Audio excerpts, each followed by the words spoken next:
Good afternoon or good evening. Thank you for joining us for another virtual town hall. Today is Wednesday, December 16th. This is going to be our last broadcast town hall for the month of December. We'll resume the town halls in January. So this will be it for this month.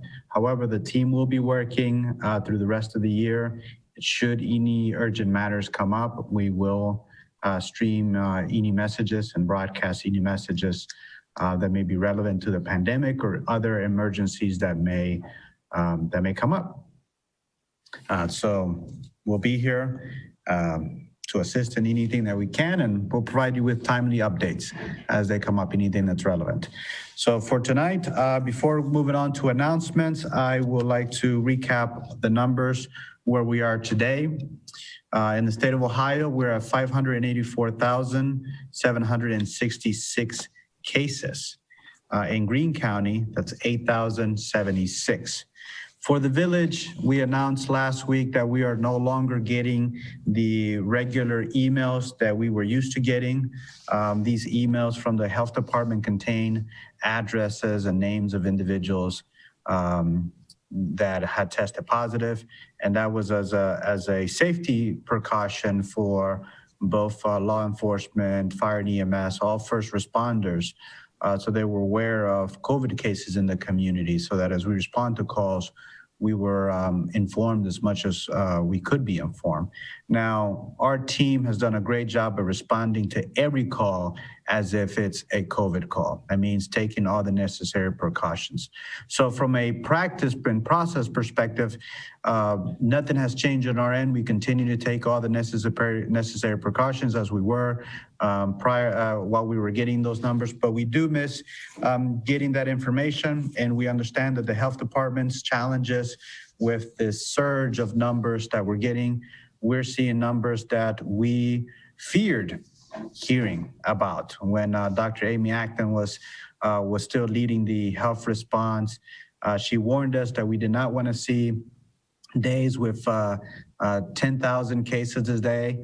We passed that number. A couple of days ago, we hit 12,000. So we can't say we're in a good place, but there's hope on the horizon. The vaccine has started rolling out, and I'm hopeful that as many priority groups high on the priority list are going to get it, and that we'll get that soon, and folks will start vaccinating soon. So I think that's the hope that we have to look forward to, that a vaccine is available, and there's some enthusiasm, or a lot of enthusiasm, I would say, about the vaccine, and hopefully that's gonna start helping us get the coronavirus under control.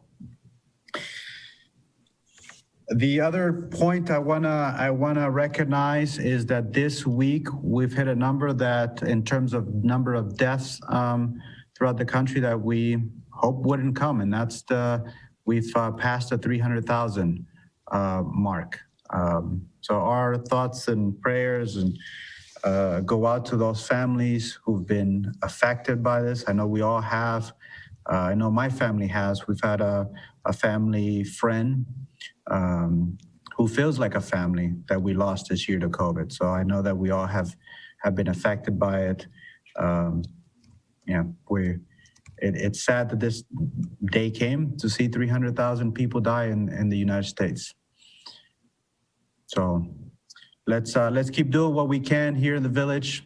I know we are a role model of a community throughout the country on how to respond to COVID, not just in our government's response and fulfilling the needs, every need that we can. That is the hand sanitizer stations and delivering food and assisting with delivery of food and all that we've done, but also what you have done, which many of you early on, you started making masks for everyone that you could, got a mask into the hands of the first responders because there was a supply demand that just could not be met by the market.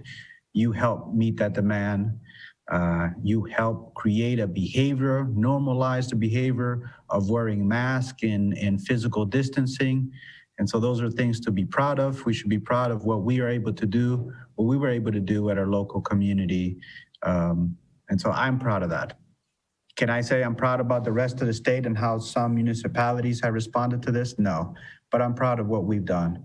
And that's what we have influence on, and we're able to influence that. And thank you. Thank you for doing that.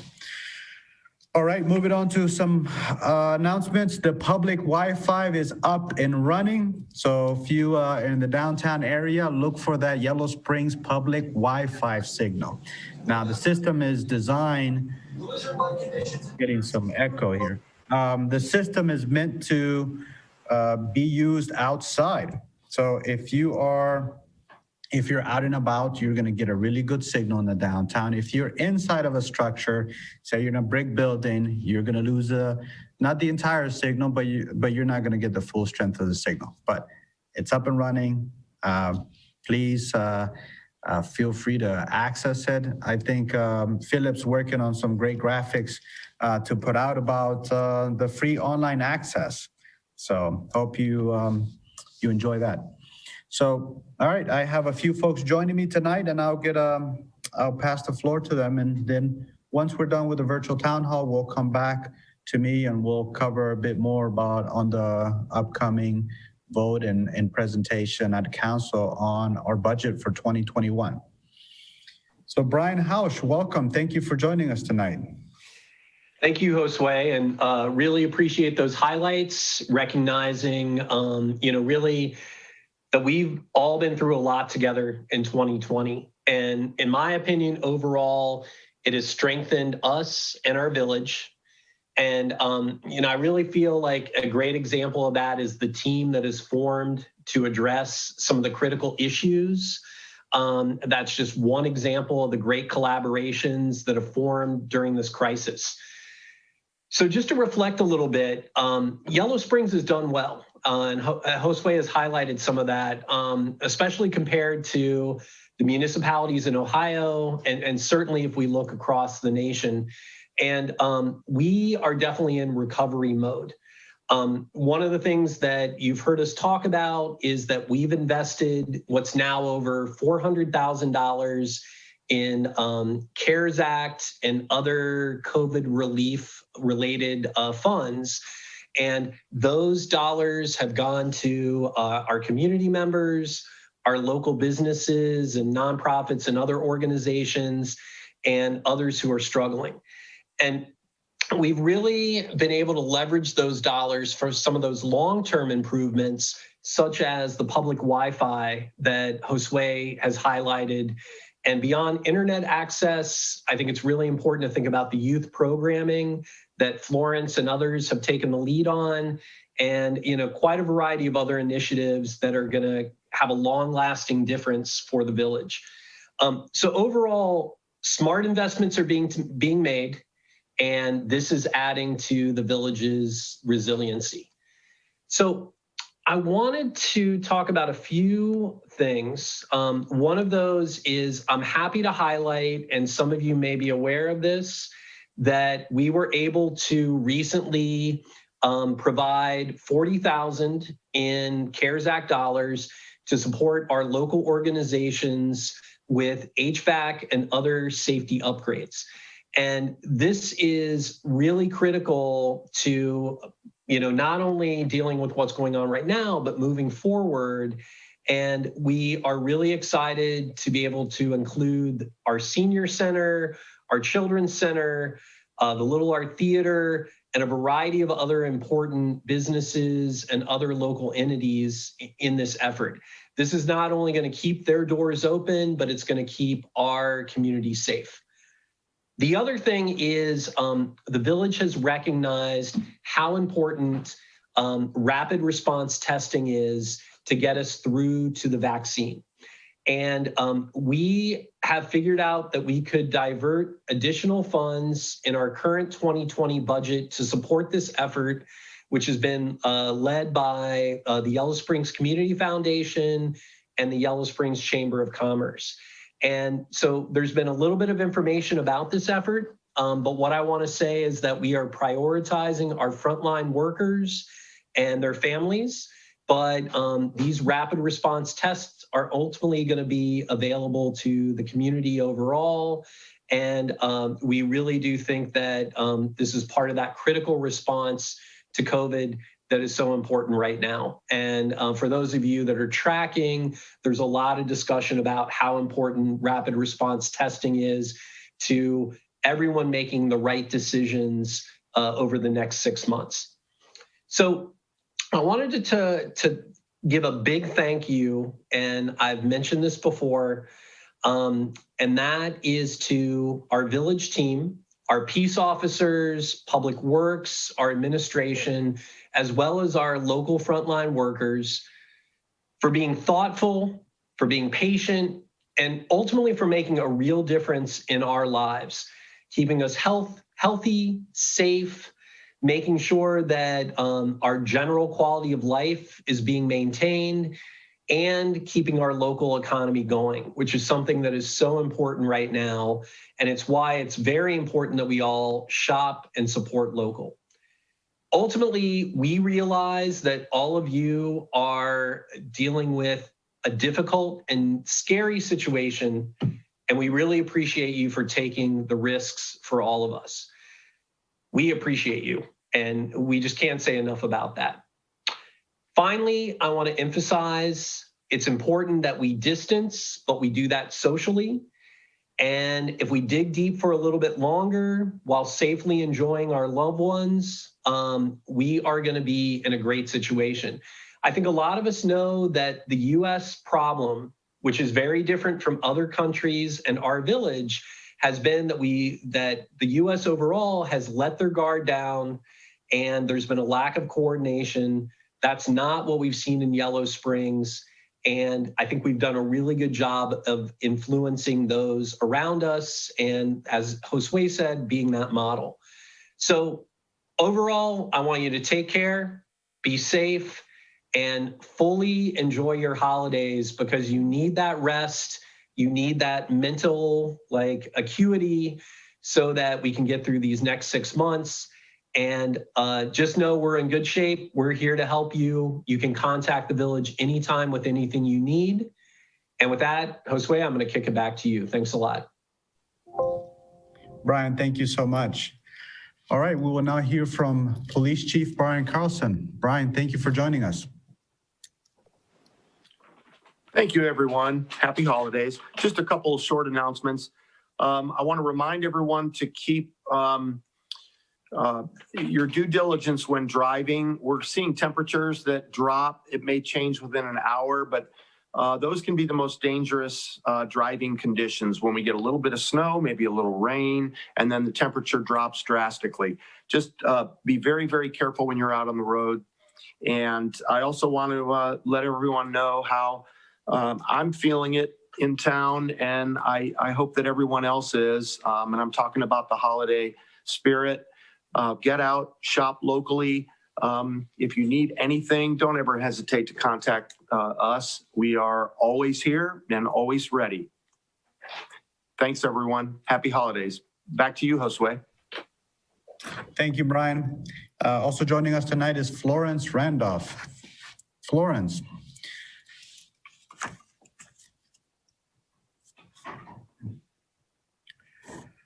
All right, we think we're having some technical issues. I will provide some updates on what Florence is up to. I can't thank enough Florence for all the great work. Sorry, I didn't realize I was muted. I'm sorry. I didn't realize I was muted. Hey, the update for the utility and our rental assistance, we still have a few $1,000s left for to help our villagers and township residents. We are now actually having our people fill out the CAP form, and we're presenting the successful submission with our applications. I did ask that a representative from the Community Action Partnership, which is CAP, to speak with us so that we can get a better understanding of what our next steps are. So they have agreed to answer some questions with us on this coming Friday, and we'll be better positioned to know where we go from here. When the money is gone at the end of December, what's to expect in January. So we're looking forward to that. And as always, if you need rental assistance, if you need utility assistance, please don't hesitate to contact us so that we can get your application in the queue. For help, you may visit the utility department or the dispatch window in the village offices, or you may call my number at 937-767-3716, or the main number to the village. Thank you. Back to you, Josue. Thank you, Florence. Tonight we have a special guest. He's joined us a couple months ago, early on in the emergency response, and we're happy to have Chris Hall back. Chris, thank you for joining us tonight. Chris, do you plan on sharing anything on your screen?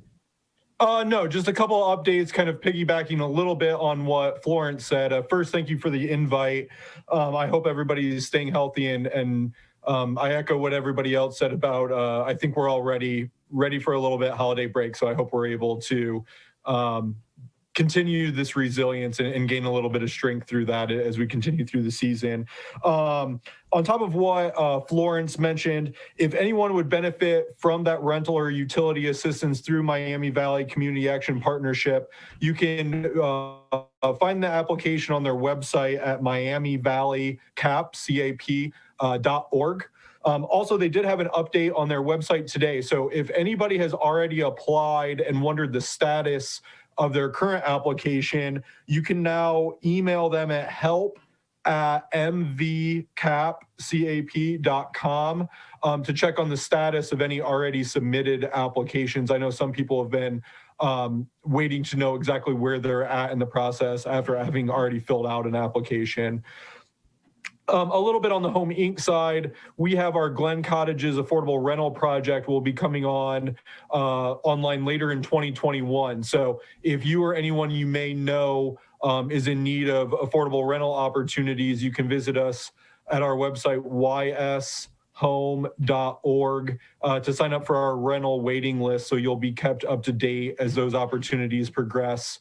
And then finally, I know through the crisis, there may be homeowners in the village putting off some needed home repairs, maybe some accessibility modifications that they've needed as this uncertainty has progressed.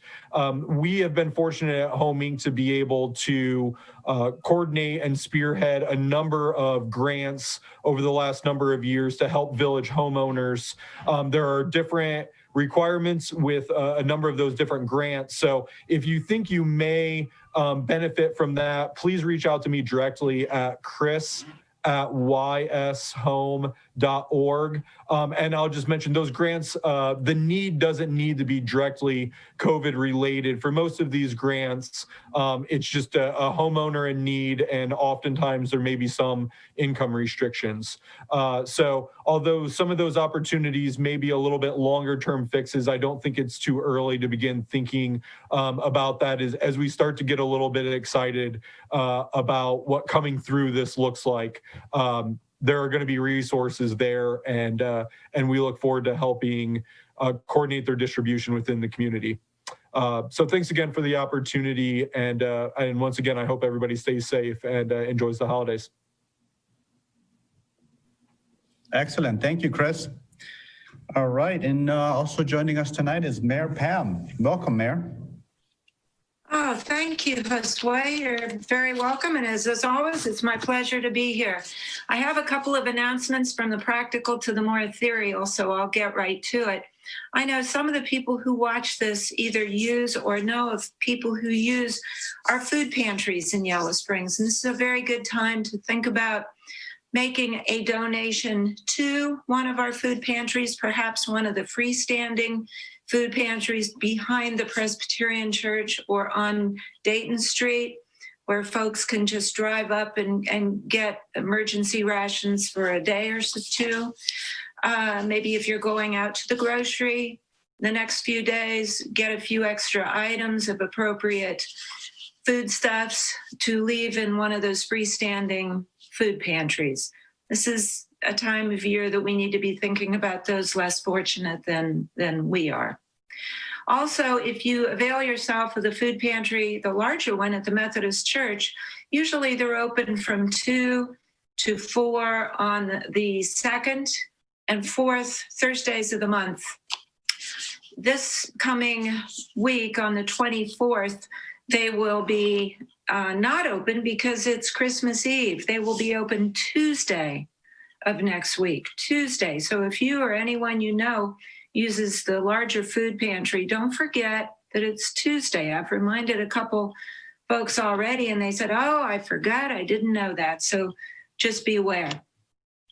Now, I also want to tag on to what Brian was saying about some specific things. Josue started the meeting off with big congrats to these Yellow Springs villagers and township folks who've been doing the right thing from the beginning, starting in, dare I say, February and March, when we gathered and began emphasizing the importance of the 3 W's. You've been doing it. You've been wearing your mask. You've been washing your hands. You've been watching your social distance. And it has shown in the numbers that Josue reports every week in the town hall. So I want to congratulate our townsfolk. We're not through this yet. We know this. So keep up the vigilance. Keep it up, and it will pay off in the end. Now, one of the things that I'd like to stress tonight is, instead of all worry and woe, as Brian was saying, as Josue said, it's a celebratory time of year, time to share in the holiday spirit. And to that end, a very safe way you can do that is bundle up yourself, the kids, the family, and get outside, get out. We're so fortunate to live next to Glen Helen. We're so fortunate to have great bike path, a walkable village.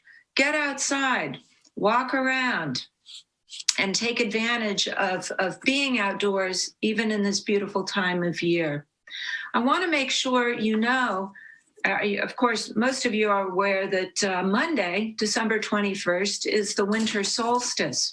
And I also want to remind you, a very special event is going to happen the night of solstice. I think it's important to know that some folks call it the Christmas star will be appearing in the southwest horizon between sunset, which, as we know, is pretty darn early these days. So it starts getting dark. I was coming home from the village offices today about 5:15, 5:30, and for all practical purposes, it was dark. On Monday, January 21st, there is going to be an event called the Great Conjunction of 2020. And the 2 planets of Jupiter and Saturn are going to be this close together. If you're watching it with the naked eye, it actually looks like they're one big, bright star. If you look at them through binoculars, you can see there's like the width of a dime, it looks, between them. In reality, of course, they're extremely far apart, but we're a long ways away. This is a nice phenomenon. It hasn't been viewed, actually, it hasn't been viewed clearly on Earth since 1226. It's a long time ago. It last appeared, this phenomenon appears every few years, but the last time Jupiter and Saturn were this close together was in 1623. So it's been a long time. Every 80 or so years, they come close together, but weather conditions aren't always good for us to see it. So sunset till about 7 p.m. on Monday night. Get outside, bundle up, take the family, hit the bike path, get to where you can see the southwest sky, look towards Xenia and a little bit to the left, and you may well see the Christmas star or this great conjunction. If you miss it, you'll have to wait till 2080. So I don't think I'll have a chance to see it again. Now, You can also go online and find out what it means for your particular zodiac sign. There's a lot going on with this. And I have heard that it's going to be a very good year for your love life. So see if that holds true for you. Get on and look this up and interpret it as you will, but it will be there. Look to the heavens. Meanwhile, have a wonderful holiday season. I'm sitting beside I have two little holiday trees in my dining room here. This one is a small tree that was decorated by my mother the last few years of her life. So it's covered with a lot of my childhood ornaments and things that were special to our family. And in the opposite corner of the room, I have another small tree that's covered with ornaments that my former students gave me over the years. And that's a very meaningful thing too. I like surrounding myself with family and my close pod during holiday season. And I hope you have those same luxuries. So remember, whether four-legged or two, love the one you're with. Back to you, Josue.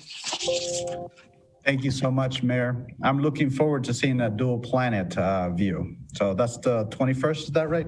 Yes, that's correct. Between sunset and about 7 p.m., you'll get a great view if the skies allow it. Yeah. Fingers crossed. We'll get a Yep. good view. 2020 has to give us something good. All right. Well, thank you. Thank you, everyone who's joined. We're now going to take questions from the public. I see that Phillips put one in the queue already, and I think that this response may require response from all four of us here, council, mayor, and myself from police department. And the question is from Eric Clark. What is the public comment on the status of the Spirited Goat? We see personal stories in the news, but we don't see the businesses mentioned. I think from our perspective, our public comment, I don't necessarily have a public comment specifically related to the Spirited Goat and what may or may not be happening at the Goat in terms of the business closures. I know that what we've done, we promised you that we were going to do more. We promised that we were going to do more patrolling. We were going to do more visits to businesses.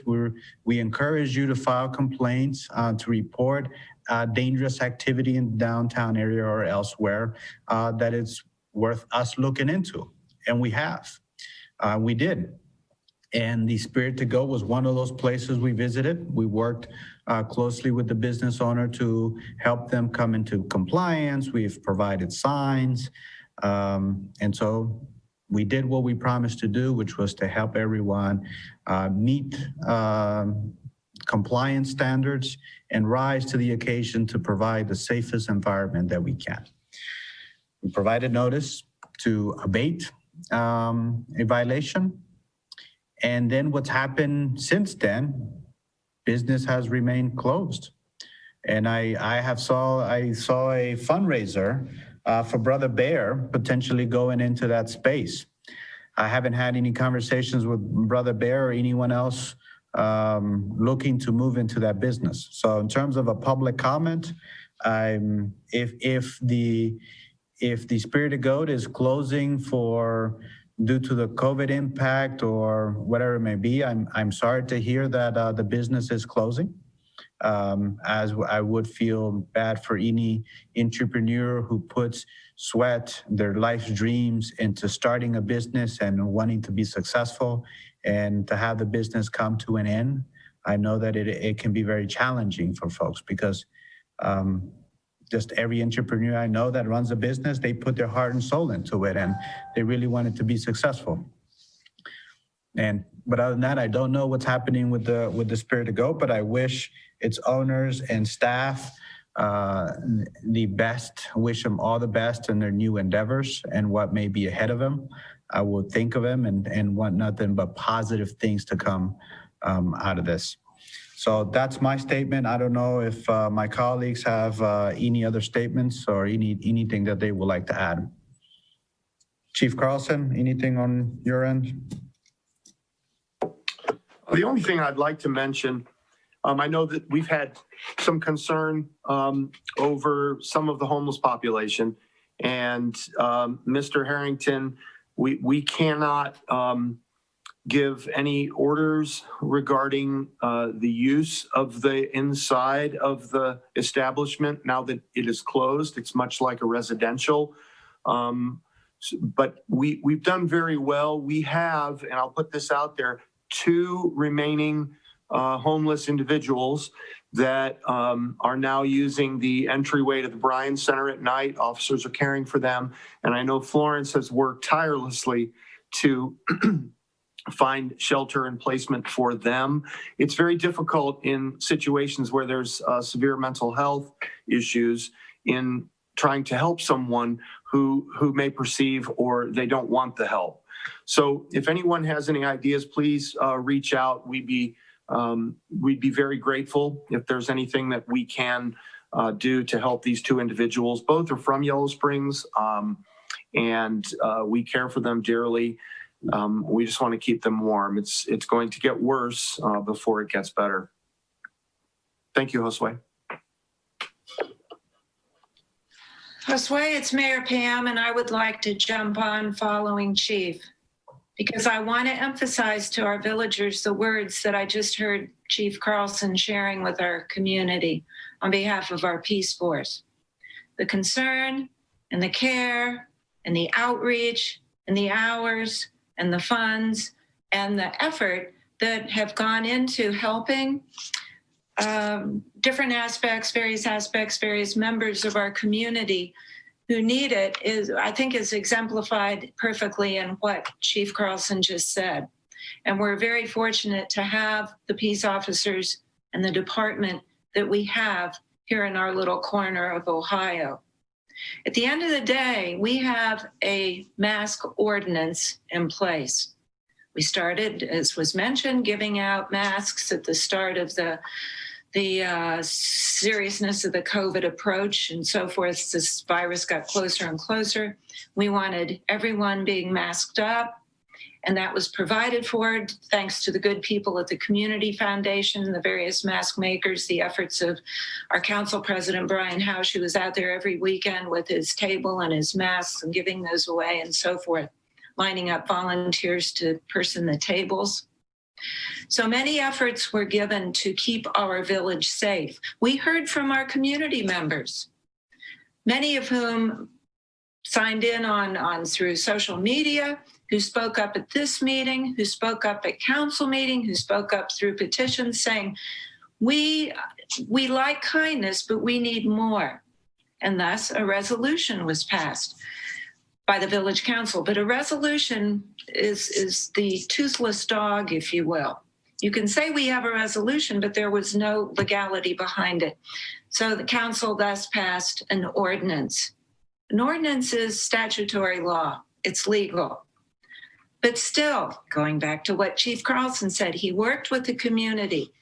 The officers carried around masks in their pocket. They would give out masks over and over and over. Much of the time, it wasn't our visitors from out of town who were committing offenses and needed the warnings. It was some of our locals in these isolated pockets in the community in downtown. So I just want to go on record as saying very clearly, efforts were made, warnings were given over and over. But at the end of the day, the abatement did take place. The legality that you either have to put up signage, you have to wear masks, or you will be closed down. And the business shut and remained shut. Now, I also want to go on record that says there's a lot of good people who want to see the GOAT succeed, wanted to see the business be successful, because there is a lot of good things happening there. We're aware of that. But at the end of the day, the decision was made to close the building, and the community, the Peace Force is stepping up as need be to help with the folks that may need it. So good wishes to all. I hope this ends in a way that's amiable to those who are involved. But at the end of the day, it's a law. Thank you, Josue. Thank you, Mayor Pam. Philip, do we have more questions? We don't, but if you can,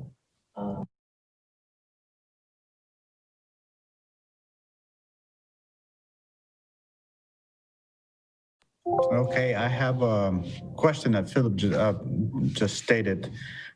Philip, you were asking how to get in contact with. Chief Carlson, who was saying that if there's anything that we need, Mhm. get in contact with him. How do we do that? Okay, all right. So question is if you need something and you need to contact our police department, we have our dispatch line that's staffed 24/7, and that phone number is 937 767 7206. Chief, do you recommend any other way to get in contact with you and your team or Florence? Oh, that's really the best way, because just if it's an emergency, not necessarily where we need a response, that's the easiest way, because we have a dispatcher at the window 24/7, and they will contact the appropriate party. You can ask directly for me. They will send you directly to my desk. If I don't answer, please leave a voicemail. It will find me, and I will contact you as soon as possible, always within the same day. Thank you, Chief. All right, Philip. Okay. All right. I think that concludes our virtual town hall, at least for the emergency messages and COVID response. I'm going to continue my presentation on the 2021 budget. I'm not going to go into the detail that I went to last meeting. That was a little over an hour long, but I'm going to cover additional content that I did not cover at that meeting, specifically focusing on special revenue funds and the capital expenses, the capital funds. I received several questions about the transfers from the general fund. What does it support? So I will cover that through a slide, and then I will go in greater detail in the capital budget, because folks are interested in knowing what those projects are. So if you're tuning in live while I go through those slides, please send in your questions. Philip is both on Facebook and YouTube taking questions, on email, on Zoom. So submit those questions. I'm here. I've got everything I need to answer the questions, the vast majority of the questions. So please submit your questions. This is not the last opportunity. Obviously, if you forget to ask a question or you think of something later on, you can email me. You can contact our office or council clerk, and that question will get to me, and I will provide the response. If it comes in early enough prior to council meeting, if not on council meeting. And so we're making every effort to keep you informed about how we are good stewards of your taxpayer dollars and how we use it to make investments, thinking about the long-term success of our village and where we create the most value for our residents with the limited resources that we have. And that's key, limited resources, because we don't have all the money in the world. And so we have to be strategic about where and how we spend our money. All right, so Sean, I'm going to be sharing my screen, just a heads up so that you can adapt your screen sharing there. All right. Oh, hold on. I need to share my screen.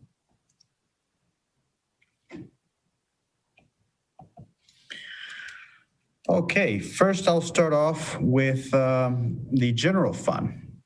There's questions about the general fund and the revenues. If you are a subscriber to the newspaper, there's a good article on the 2021 budget that council will hear on Monday. The headline, I don't necessarily appreciate the headline. It says, administration council moves forward with a deficit budget. And the reason I don't necessarily like the headline is because when we look at our budget, I think there's two things to consider in the budget. And one is, what's the ongoing operating expense? What is the cost of just general operations and running the operations? And then what are those capital expenditures that are one-off, infrequent expenses, and how those are financed?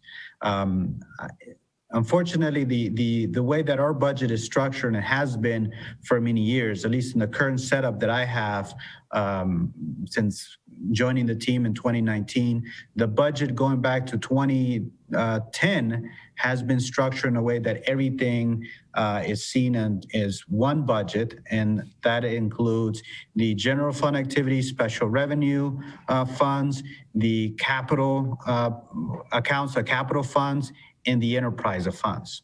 Now, obviously, when we're in the direct management of all those funds, they are treated separately. They all have their revenue sources, their own capital accounts and whatnot. But it is important to distinguish that, yes, when you aggregate everything, it looks like we are operating in a deficit budget because we're spending more money than we're bringing in.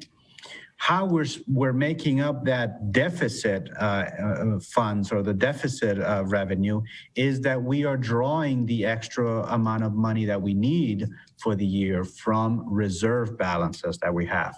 This is money that we've been setting aside for projects such as the ones that we have addressed in 2020 and that we are looking to address in 2021. And I'll get in greater detail in a minute.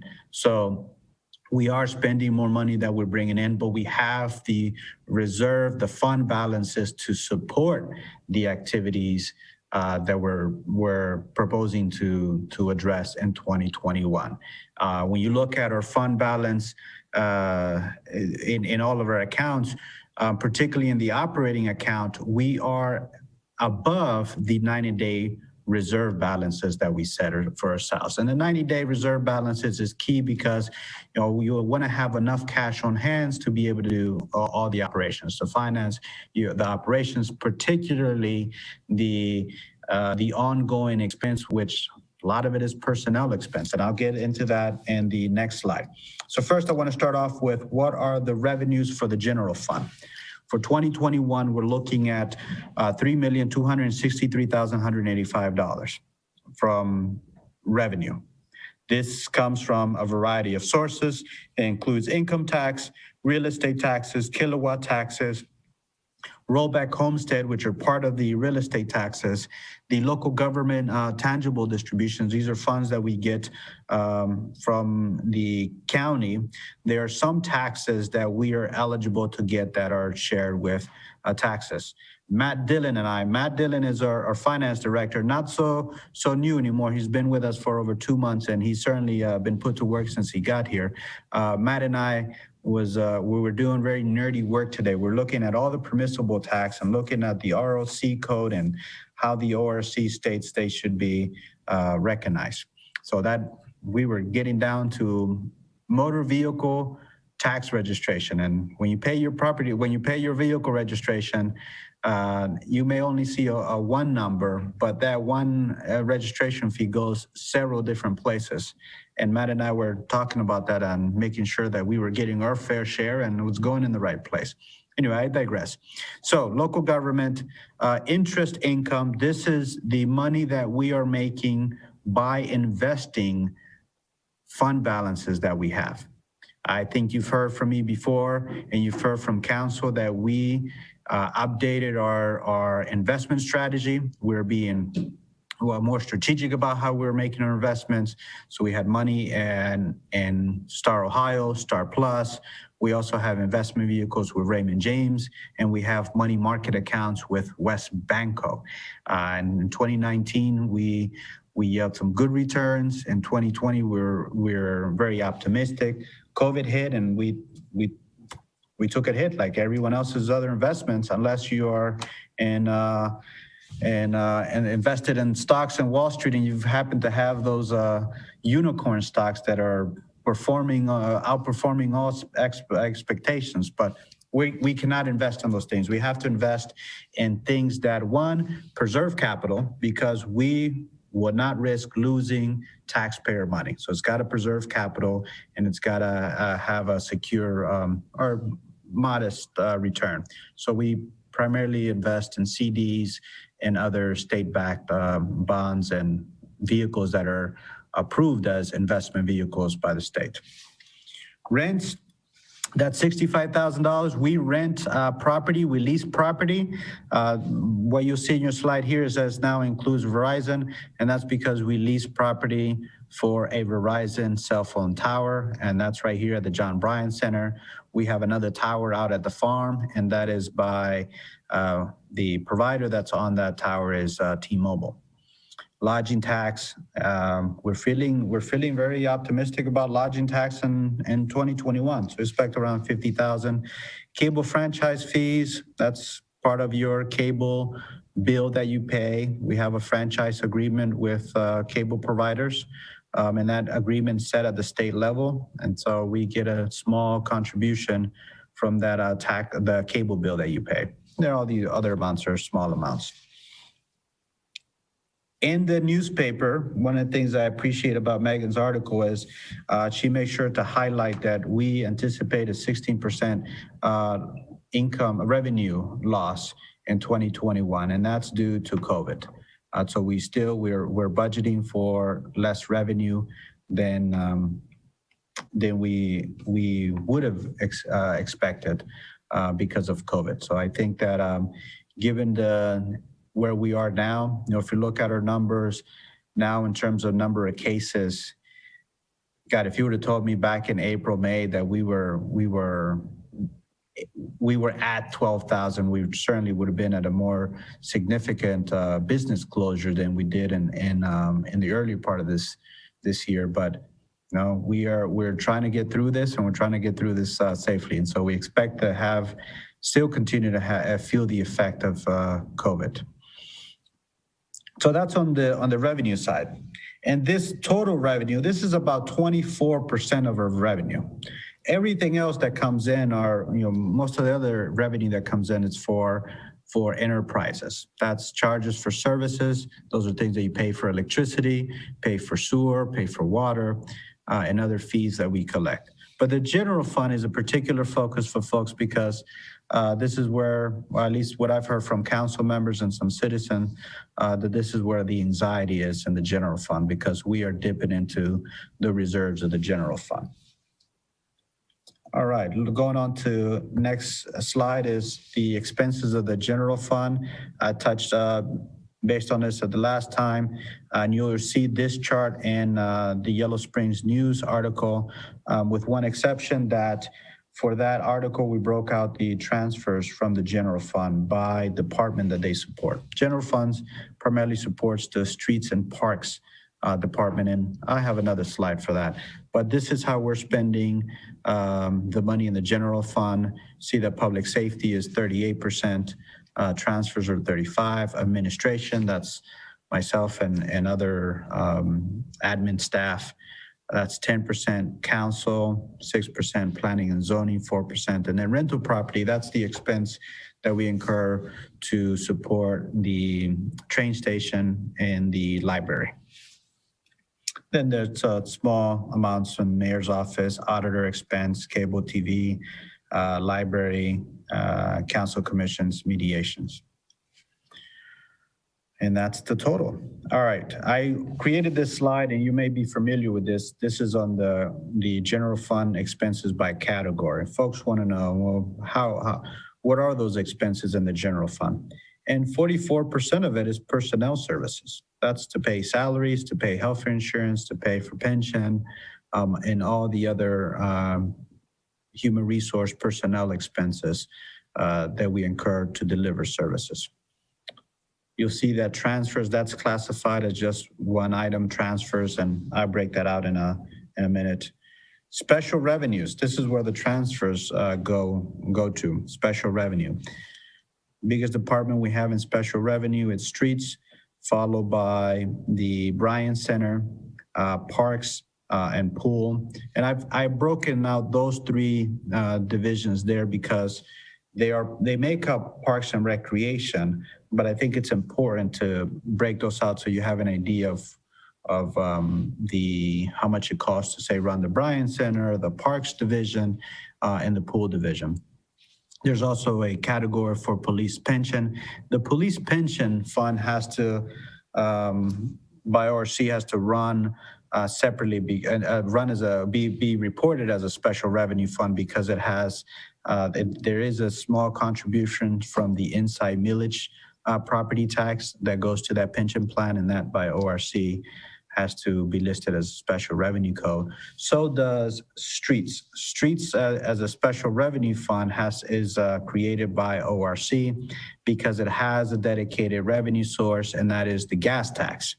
Now, you've seen gas prices these days, it's low. So as a result, we're getting a smaller tax contribution from gas tax, and compounding the issue of the low gas tax revenue is the fact that we're in the COVID and there's lower consumption. So multiple things going on there. The other significant expense here in special revenue funds that's unique to this year and it's one-off is the ODOT Safe Routes to School. This particular project, it falls under streets, and I've decided to break this out because it's important to see how much of a percentage that makes up on our total special revenue funds expenditures. The ODOT Safe Routes to School project is to connect the area from Dayton Street this is to build out sidewalk along Limestone from Dayton Street down to Xenia Avenue. And this is particularly important because we want to improve pedestrian safety of school children that walk to schools.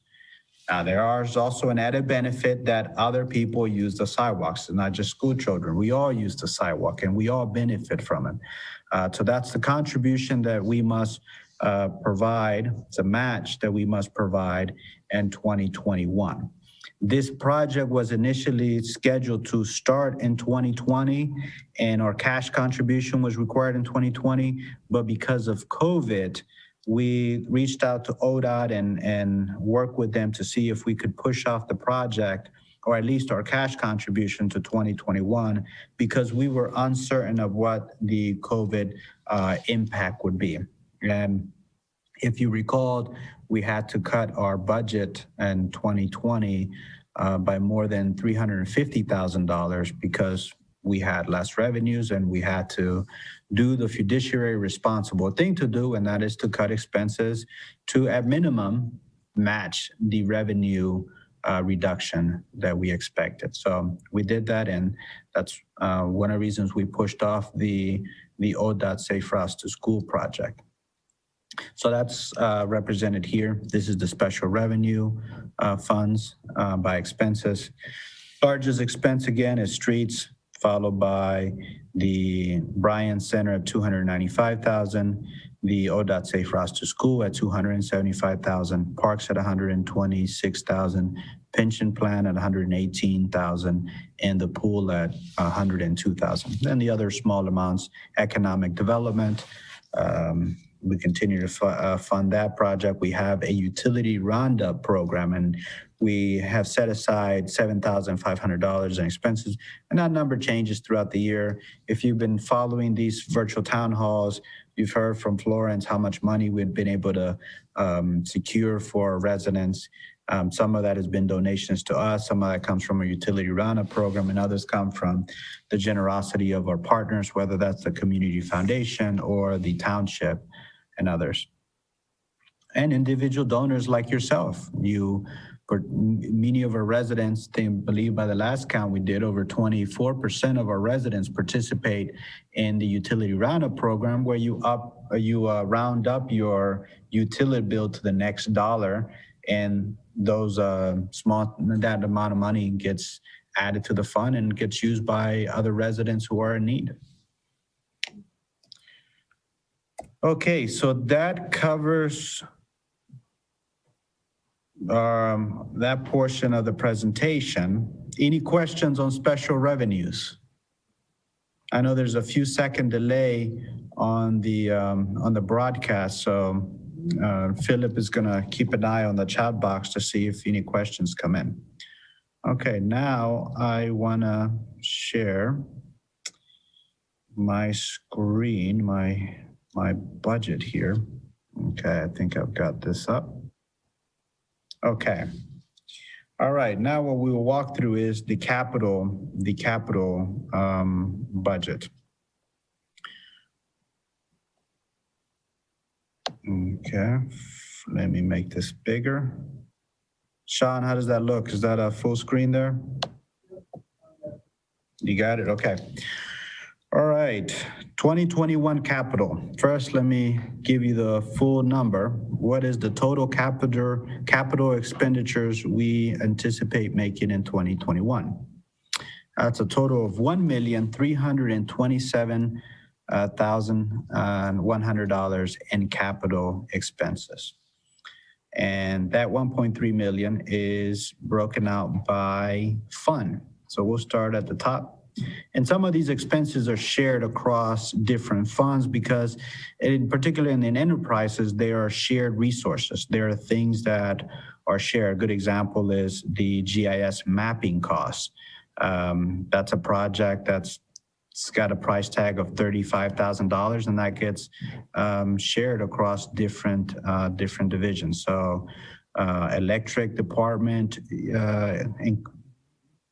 covers part of the expense. Water, because that GIS mapping is, we all benefit. All the enterprises benefit from it.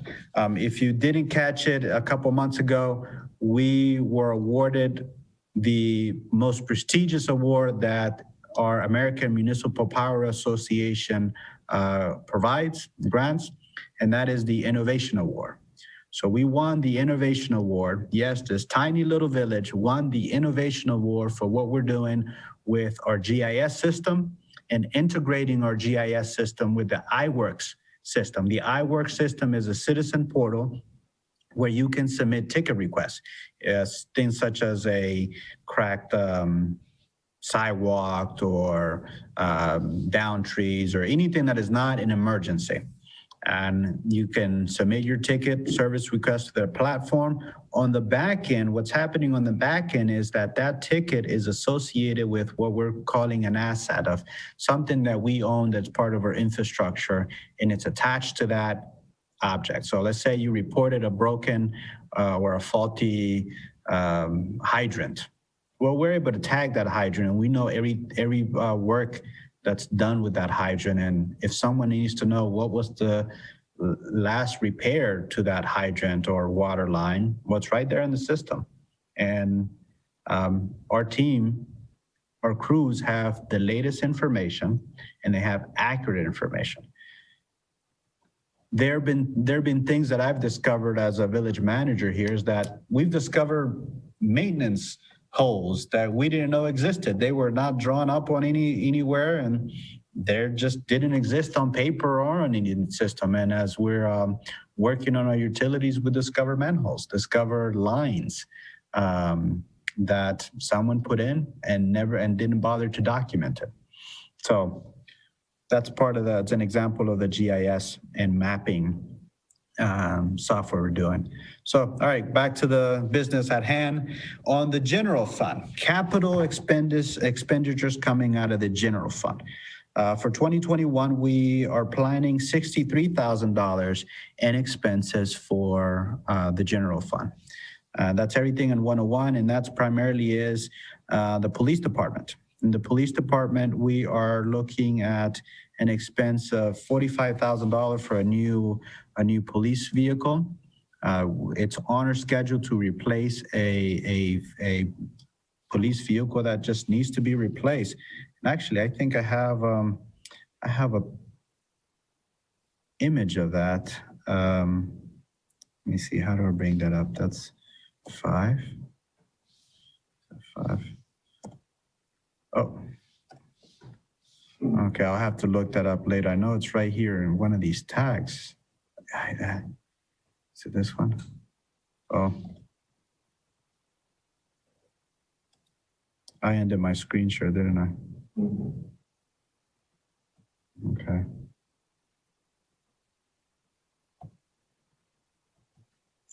All right, sorry about that. I'm normally a little more tech savvy than this, but I'm working on a tiny screen. Okay. All right, I will put that in the packet for council. You're going to see the report on the report and the car that we're looking at. The police department has been pricing what a new vehicle would cost. And I'm happy to report that we're looking to incorporate newer technology in our vehicle. One of the complaints that we receive is, why do police vehicles have to run all the time? And there's very good, valid reasons why that is the case.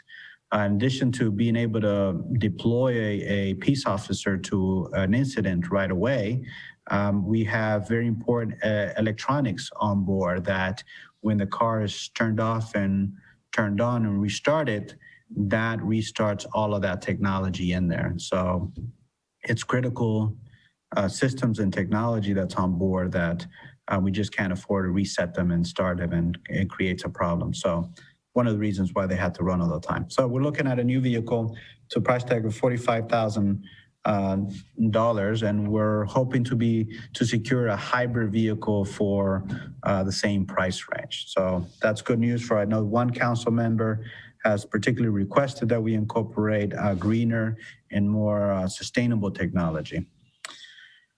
There's the mapping utilities, that's a shared expense across 4 different departments, and the painting of the train station exterior. I know that there's at least one community member who's complained about it, and I know it's not just only an eyesore, but we want to protect our assets and extend the life of our assets as much as possible, and that requires ongoing maintenance. And so painting of the train station exterior and roof is part of our maintenance plan.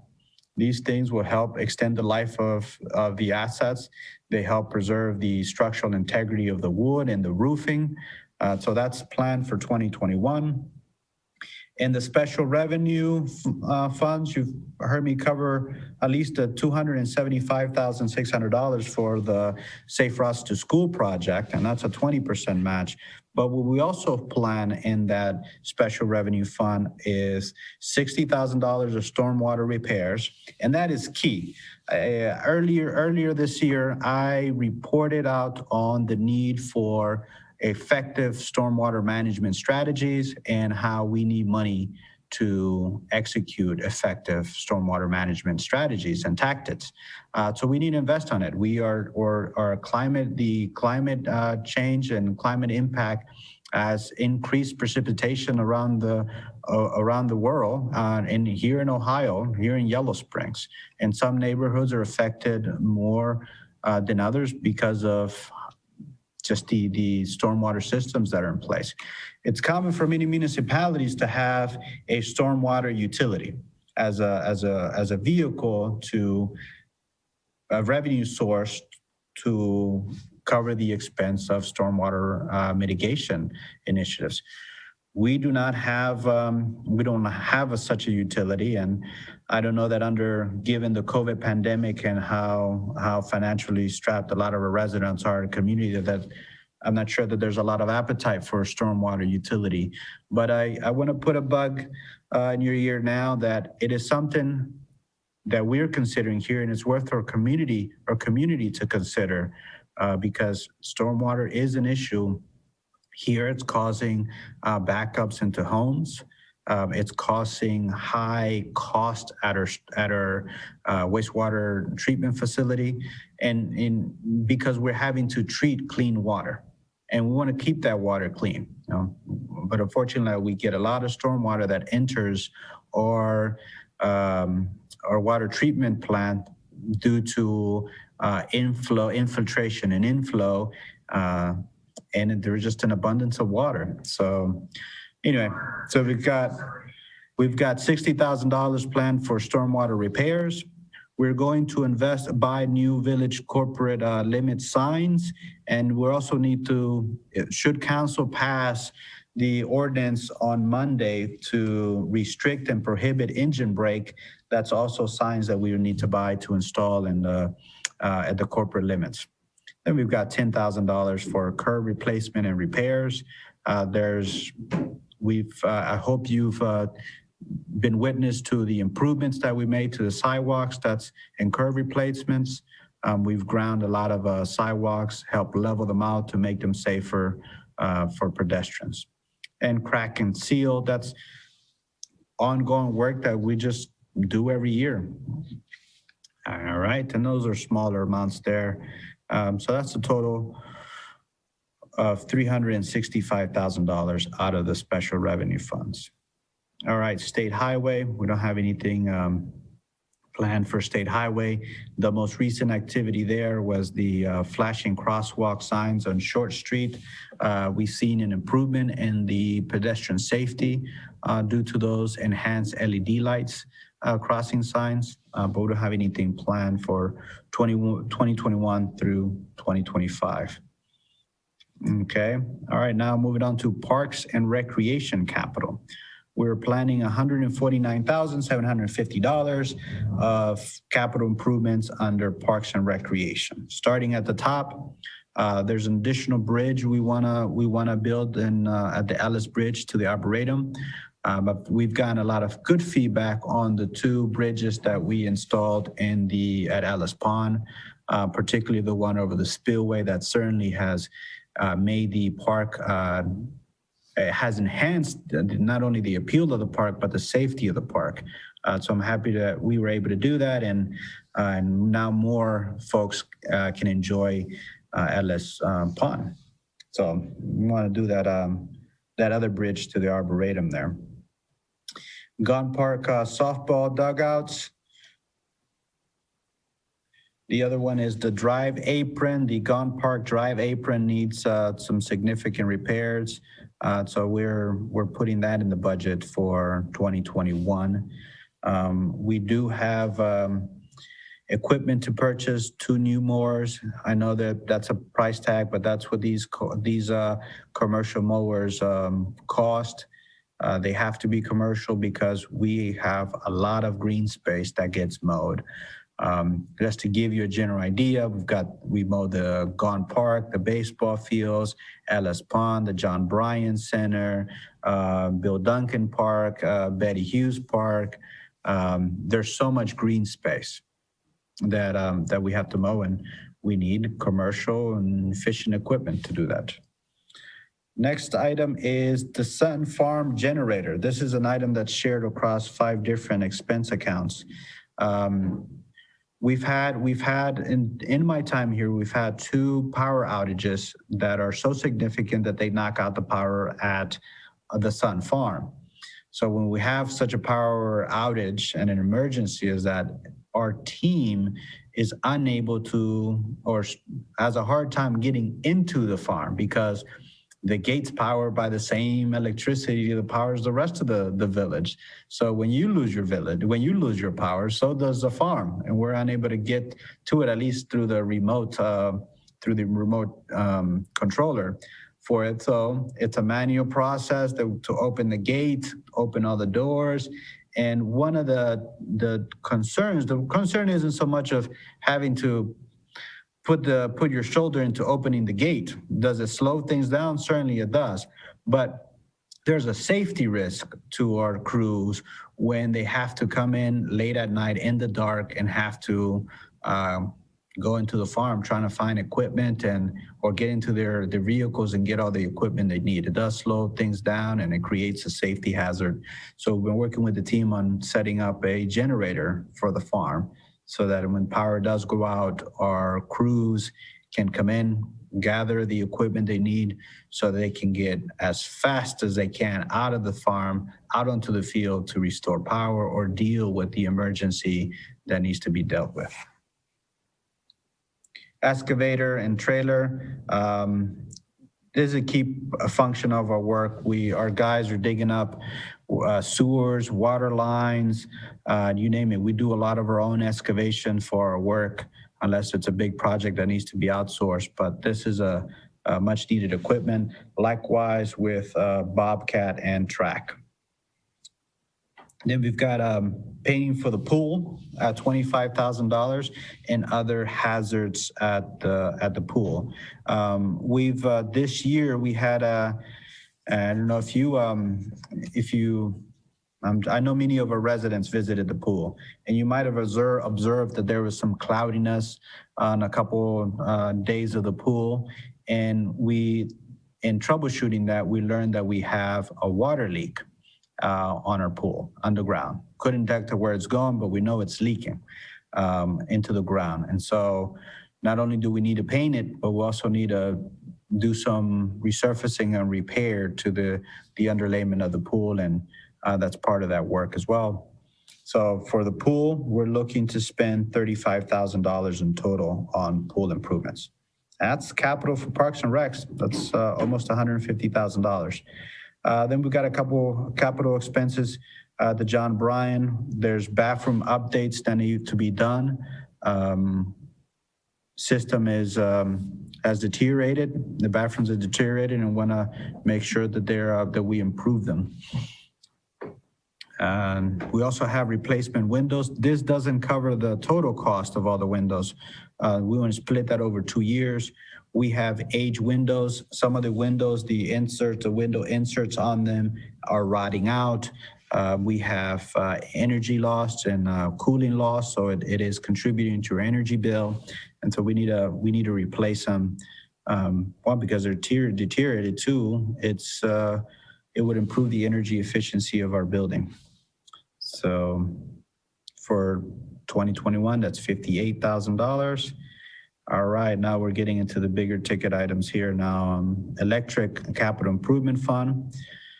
We've got a couple little ones, GIS mapping, the contribution to the Sun Farm generator, a $25,000 expense for the GPD study for DP&L.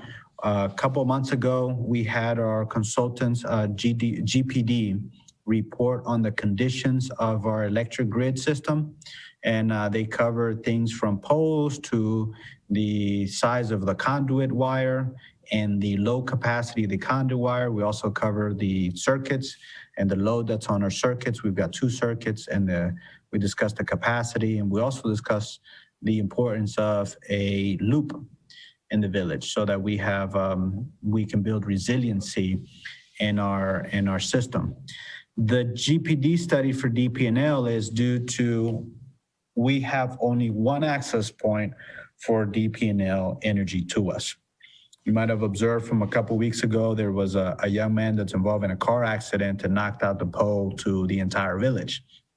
And that's because that pole, that's where the one line that comes down to a village runs on. And so when that pole was knocked over, it knocked the power to the village. So that's an example of why it's important that we conduct a study with DP&L on how we can add an additional line to the village to bring in power to the village, preferably on the south side of town, so that we can have our community fed from two different directions, from north and the south. So that DP&L study is going to cover do the study for what capacity we need, what lines does DP&L have on the south side of town that we could tap into, and what will be the cost, and what kind of support we can get from DP&L. All right, the next big ticket item is we are building a pole barn. We had the first half of this project in the 2020 budget, and council gave us authorization of that. That's much needed work because we need a space where we can store our equipment, materials, and supplies. And that's precisely what this barn's going to do. Our old barn, one, it's outdated and things are just falling apart. Johnny and I were reviewing the structural integrity of the pole barn, and the pillars for the pole barn are rotting out at the base. And that was the impetus for us to move quickly on a new barn. So we'll have to evacuate the old barn, and we got a new barn going up. I think Johnny's working on some pictures for that barn build for the end of the year reporting for this year. So short, for 2021, this $100,000 is gonna cover the shelving, the interior setup of the barn. So we've got the structure being built this year. The details and the finishes on the inside go on next year. And then in the third year, we got a $5,000 expense to demo the old barn. I don't know, reached out to Colin. Maybe the firefighters want to use it as a training site and we'll get a free demo out of it. Colin, if you're watching, I'll call you about that. All right, next is we've got alley maintenance work, and that's split with streets. You'll see that a little further down. We've got pole change outs. Part of the electric study that we presented on a couple months ago was on the safety conditions and compliance conditions of some of our poles. And many of our poles do not meet the safety standards nor the load standards for what's being attached to those poles. And then others are just old and need to be replaced. So we've set aside $100,000 for pole changeouts. This is work that our team does. So what this expense here is really buying materials, supplies, and other things that we need to do those pole changeouts. But our team has really mastered the art of changing out poles. And I think that you've seen that when we've had poles get damaged, as we did in the last severe windstorm that we had, or that drunk driver that knocked out a pole on Corey Street. So team does that on site. And I'm proud of the work that they do. So we'll continue that, not just into 2021, but we'll continue that for the next 5 years, because that's just ongoing work. We need to make sure that our grid is in the best shape that it can be. Also, I want to point out something here on poles changeouts. At the last meeting, I had a town hall meeting. I reported that we reviewed our inventory, and I reported that we had over 20 poles unstocked to be able to address any issues in our community. So Ben Sparks, who's tuning in, was quick to point out that I was wrong, that we have more than 40 poles to address all the issues in our community. And that's really impressive to have 40 poles on hand. So we can tackle just about any issue with our poles with the resources that we have. So I hope you find some comfort in that. I certainly do, that there isn't a pole in our community that's too small or too big for us to change. We will do it. Okay, I've talked about the excavator and the Bobcat. That's the other contribution that's made by electric. We've got LED lights. This is an ongoing expense. I hope you appreciate the light quality of our downtown area and around the John Bryan Center. We're using LED lights. We were able to retrofit the lights on these poles. The poles that were purchased back in, I believe, in 2012, those lights that came with that system, they used up a lot of electricity and they burned out frequently. So we're upgrading all of our street lights to LED lights. And it's also the advantage of the technology that we have now, that we can buy LED lights now at a more affordable price than, say, 8 years ago. Okay. All right, we're doing cutouts for electric department, small amount. We're not addressing the tornado siren in Keith's Alley until next year, but I think that's want to just point it out that we are planning that project for next year. I know that there was some concern early on from some residents that siren might not was a bit defective at the earlier part of the year, and we fixed that. So it is working, but it is also an old system that needs to be replaced, and it's not cheap. Based on our estimates now, it's going to cost us around $40,000 to replace next year. So we've got that on the radar. But I hope that you would appreciate how good our system works.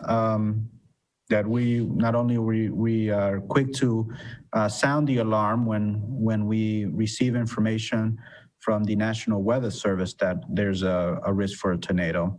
But our emergency response team isn't just the tornadoes, it's also our HyperReach system. And I know we woke up a lot of people last time with our power outage, but that's critical information sharing systems. All right, on water capital improvement, we have a total of $162,000 planned. We've got a portion of that is for GIS mapping that's shared across different departments. We are replacing broken valves, and this is an ongoing effort.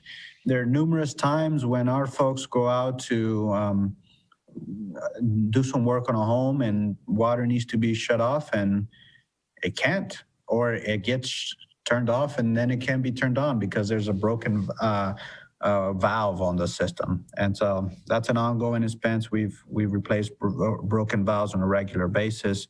We also exercise the valves. So we take a proactive measure to identify valves that are defective, and we do that by exercising the valves. That also not just we address valve issues, but we also address water circulation issues. We've got a couple hydrant repairs planned for 2021 to the tune of $10,000. There's another farm generator contribution, likewise for the excavator and the Bobcat. The new mower for water plant. The mower for water plant, it's given that the facility is smaller, it's a lower cost mower, but we do need that. We've been talking about a new well for monitoring, and that's the cost of installing that new well. We've looked at, we've done the GISing and the engineering to identify what is the best place to do that well. So that's the expense there for 2021 to install the well. We also are in need of a new water truck. Our current water truck is rusty. The doors, the bottom of the doors and other parts are rusting. There are signs of rust and decay, and so we need to replace that, and that's going to cost $47,000. Next one is an engineering for the water tower paint specification. This is just to identify do the engineering on the tower, the paint, and what repair needs to be done to the water tower. And, that's key to our infrastructure because that's the water reserve, and that's also what pressurizes the water system. All right, that covers water capital. Moving on to sewer capital, we're looking at $197,500 in capital. We've got cammering work that needs to be done in the sewer capital improvement. If you recall, this year we did some sewer relining, and part of that sewer relining work is to do a video inspection of the sewer line. And that gives us a good idea of what the conditions of the sewer line are and what kind of work needs to be done.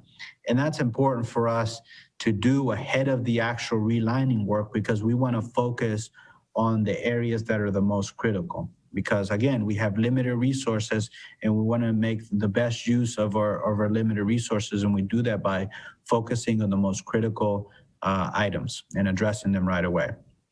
So we've got $15,000 planned for that video inspection, and then we've got another $100,000 of sewer relining work. We started this work in 2020.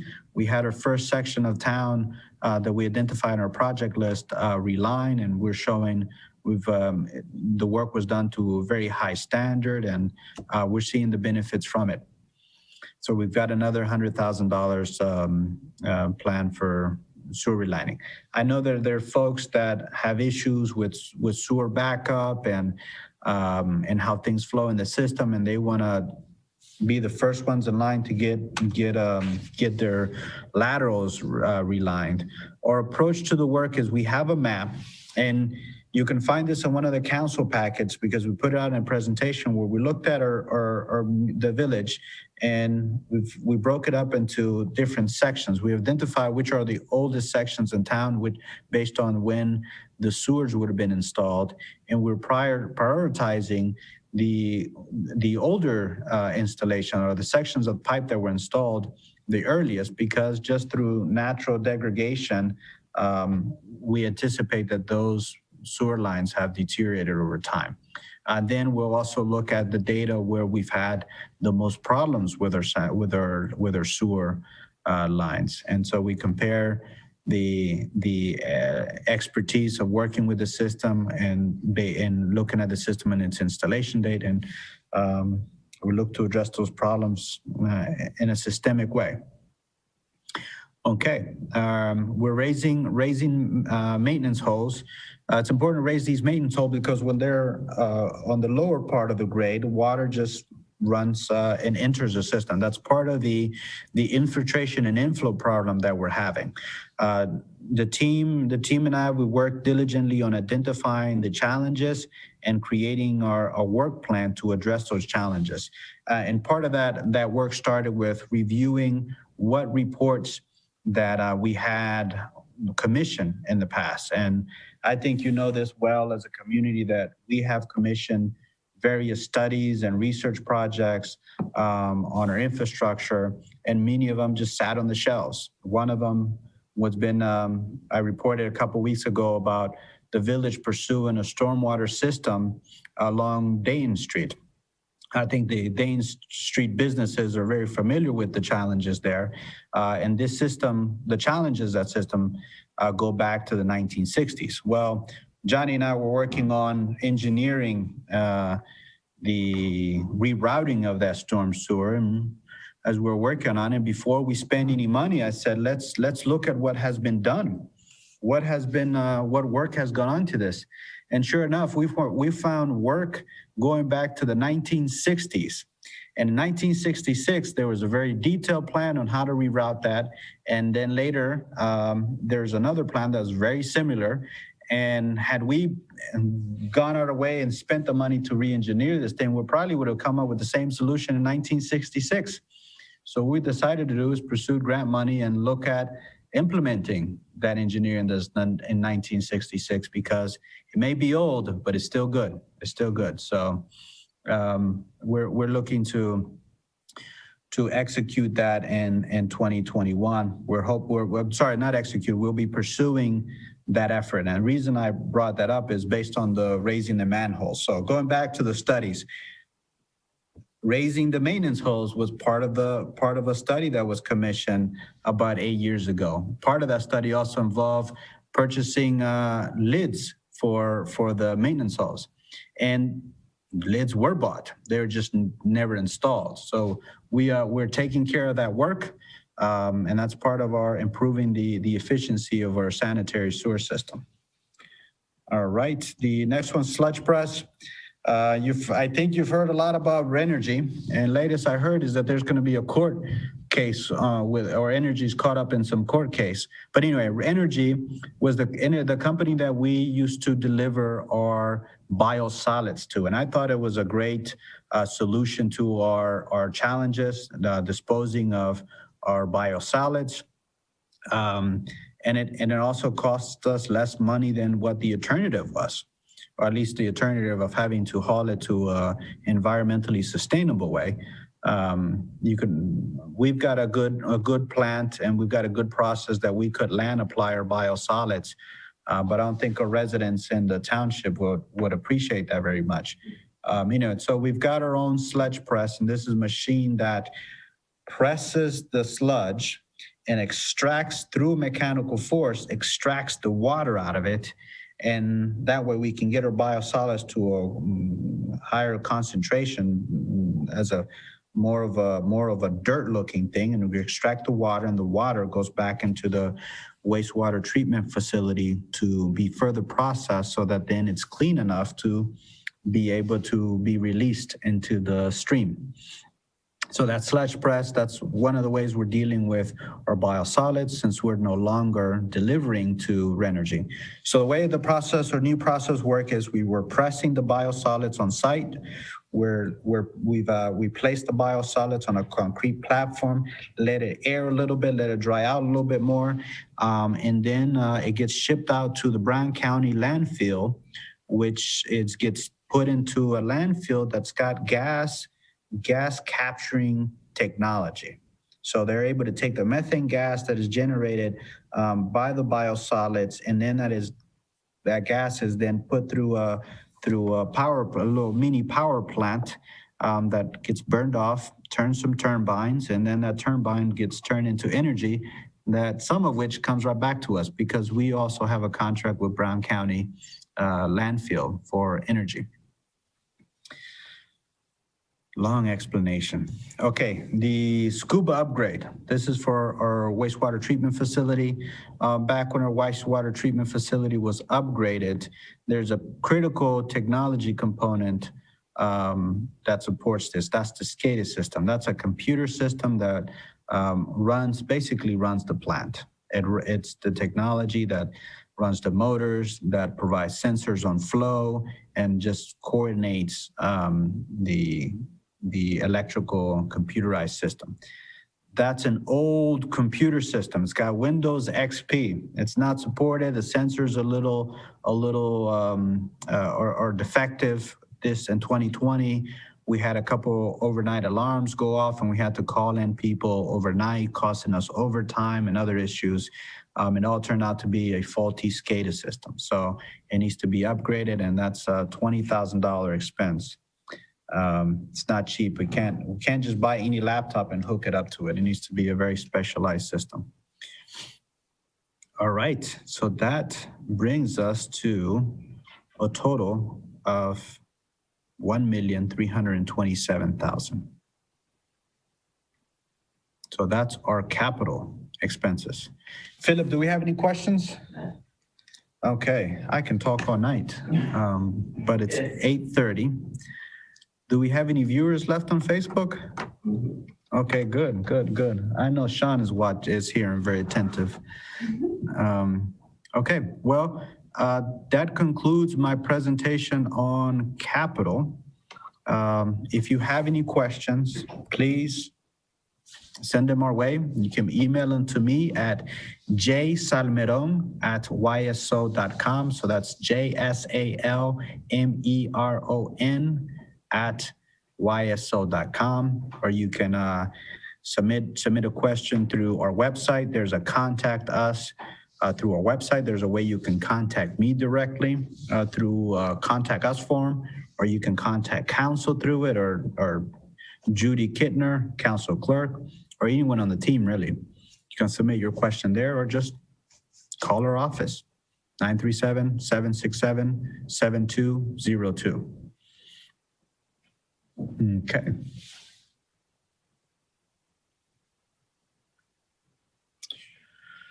All right, I think that concludes our presentations. It's 8:31.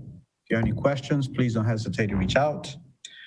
Thank you if you stuck this long, thank you for sticking through this presentation, and appreciate you. And we'll see you next time. Have a good night. Thanks, Josue. Good night. Thank you, Florence.